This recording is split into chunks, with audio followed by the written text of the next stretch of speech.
Y aquí estamos, en nuestra clase número 4. Primero que nada, quiero felicitarte porque cuando finalicemos esta clase ya vas a haber recorrido más de la mitad del camino en nuestro curso sobre los inicios, desarrollos y pilares del liberalismo y vas a estar más cerca del final.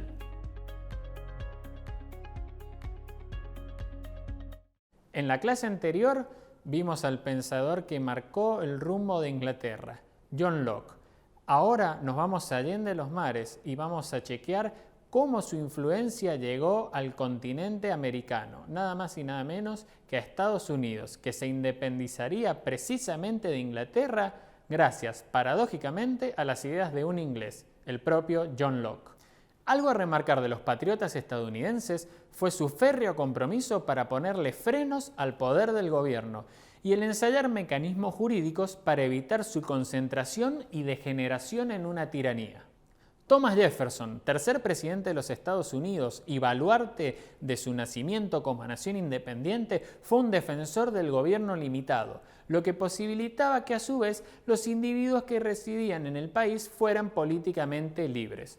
Su colección de frases sobre limitación del poder y libertad individual es ilustrativa en grado sumo. Vamos a leerla juntos para esbozar unas palabras al respecto. Cuando los gobiernos temen a la gente hay libertad. Cuando la gente teme al gobierno hay tiranía. Nuestros derechos dependen de que le hagamos saber al gobierno que no va a poder pisotearlos gratuitamente. Aquellos que pretenden dominarnos mediante el miedo y el terror son el rostro de la principal amenaza contra nuestra libertad. La práctica de los tiranos es usar una parte del pueblo para tener sometida a la otra parte. Como reza la antigua máxima, divide y triunfarás. Consumada la división, poner a unos en contra de otros desde el poder busca dos cosas: que el gobierno pueda obtener alineamiento de una de las facciones y esto le sirva para el logro de sus objetivos aplastando a la oposición, y que no se tejan alianzas entre los grupos divididos para que no puedan desafiar al mismísimo poder central. Cuando alguien asume un cargo público debe considerarse a sí mismo como propiedad pública. Quien ostenta un lugar en el aparato estatal debe hacerle honor a la soberanía popular que le permite estar allí. Por lo tanto, debe favorecer el interés de los ciudadanos, y esto es proteger sus derechos. No debe actuar en favor de sus mezquindades personales o designios arbitrarios. Estoy a favor de un gobierno que sea vigorosamente frugal y sencillo. La fortaleza del gobierno está en la simpleza, ser eficiente, económicamente viable e idóneo en las áreas que están bajo su potestad de actuación. El derroche, la desmesura y la complejidad que haga inaccesible el conocimiento de su obrar, inentendibles sus leyes e incumplibles sus mandatos conspiran contra el buen funcionamiento de un gobierno apropiado. Nunca he podido concebir cómo un ser racional podría perseguir la felicidad ejerciendo el poder sobre otros. Esta cita va de la mano con el pensamiento de Ayn Rand. La filósofa decía: la ambición de poder es un hierbajo que solo crece en el solar abandonado de una mente vacía.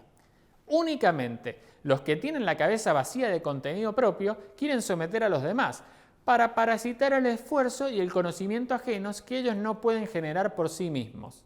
La verdadera felicidad proviene de la autorrealización, de plantearse metas propias y ser uno mismo quien las consigue.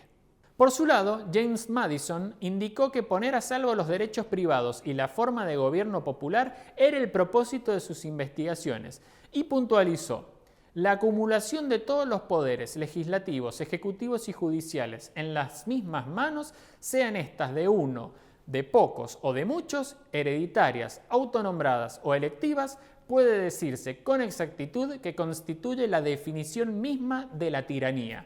Madison nos estaba advirtiendo dos cosas. Primero, que el gobierno debía ser popular, es decir, encontrar el origen de su legitimidad en la soberanía del pueblo. Hoy sabemos que aquellos gobiernos que invocan su autoridad como proveniente directamente de una divinidad o del hecho de imponer su propia fuerza sin preocuparse por el consentimiento de los gobernados son entidades peligrosas que sienten nulo compromiso por ponerse a disposición de los intereses de los ciudadanos y consecuentemente aceptar el control de su accionar. En segundo lugar, el prócer alegaba que la concentración de todas las funciones del gobierno en una sola persona o representante de un poder del Estado era explícitamente una tiranía, fuera el gobierno de origen popular o proviniera su autoridad de otra fuente. No era suficiente que el pueblo votara y diera autoridad, era necesario también dividir los poderes para abolir el despotismo.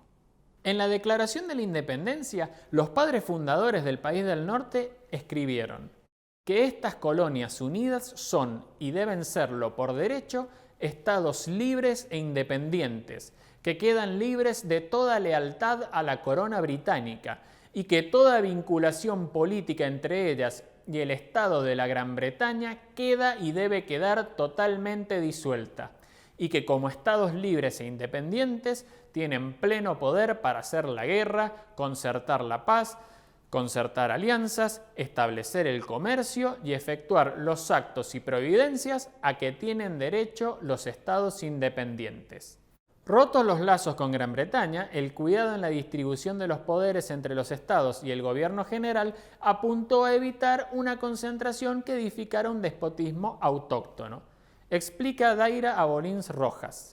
La Constitución de los Estados Unidos de América, como el primer ejemplo del federalismo, establece una asociación de estados organizada de tal forma que los poderes están divididos entre un gobierno general, que en ciertas materias es independiente del gobierno de los estados asociados, y por otra parte el gobierno de los estados, que a su vez es independiente del gobierno general en otras cuestiones. De esta manera, los americanos dieron forma a un país libre e independiente, declarando su derecho a gobernarse por sí mismos y rompiendo el vínculo que los unía a la tiranía británica que tanto los maltrataba. Así llegamos al final de nuestra clase número 4. Repasamos un poco, ¿te parece? Hemos visto la filosofía de los Founding Fathers de los Estados Unidos de América. Por un lado, tomamos frases de Thomas Jefferson, alguien muy comprometido con la libertad y en contra de tiranizar la vida de los hombres. Y también repasamos lo que decía James Madison, quien dedicó su obra a combatir las tiranías y a garantizar los derechos de las personas. A su vez hemos repasado los principios rectores que están en los dos documentos jurídicos fundamentales de aquel país. Por un lado, la Declaración de la Independencia, en donde se establece que los estados van a ser libres e independientes y que ya no tienen vinculación política con la corona británica, y por otro lado también, por supuesto, la Constitución Nacional, lo cual es una herramienta de capital importancia para evitar la concentración de poder y lograr que la vida sea civilizada sin estar sometidos a un líder todopoderoso. Nos estaremos reencontrando entonces en nuestra clase número 5. Allí nos vemos.